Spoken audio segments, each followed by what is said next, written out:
Nah, untuk outlook di paruh kedua tahun 2020, kita akan fokus 3 hal.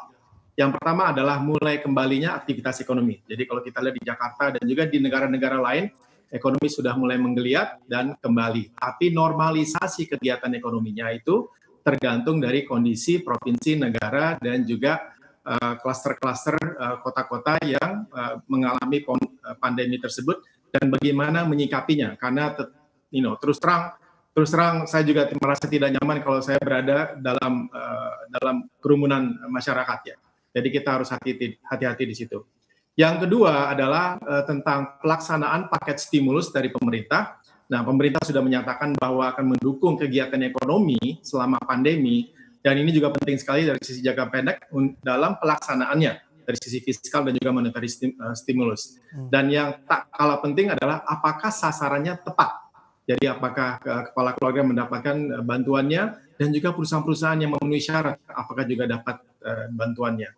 Yang ketiga, paling penting lagi adalah daya tahan, resiliency, kedaya tahanan dari perusahaan-perusahaan, apakah ada tanda-tanda kesulitan kondisi keuangan pada perusahaan-perusahaan tersebut, dan juga sektor-sektor ekonomi yang memang perlu bantuan dari pemerintah. Tapi fiskal stimulus dari Indonesia dan juga dari banyak negara-negara maju seperti Amerika, Tiongkok, dan juga European Union, responsnya luar biasa. Baik, nah kalau kita sudah tahu di 2020 ini banyak sekali tantangannya, paling tidak perjalanan semester pertama ini apa yang Aberdeen sudah cermati sehingga kita bisa membaca paling tidak Pak Omar, sinyal-sinyal apa saja yang perlu kita antisipasi nanti masuk ke dalam second half dari tahun ini?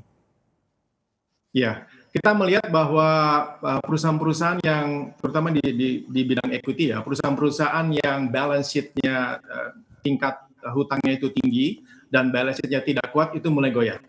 Jadi kalau saya boleh memberikan tips untuk masuk ke investasi di saham, itu pilihlah perusahaan-perusahaan yang memang pimpinan dalam sektornya dan juga perusahaan-perusahaan dengan balance sheet yang amat sangat kuat. Karena memang nanti ada kesempatan konsolidasi dari sisi segmennya maupun dari sisi sektor ekonomi.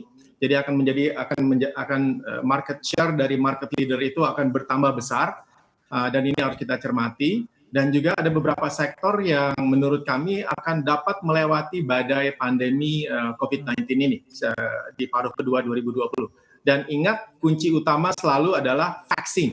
Vaksin.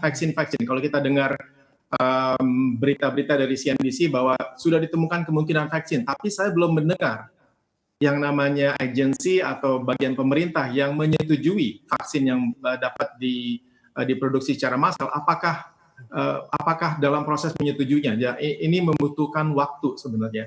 Oleh karena itu kita melihat 2021 awal 2022 adalah saat yang tepat di mana recovery sudah mulai melandai dan membaik.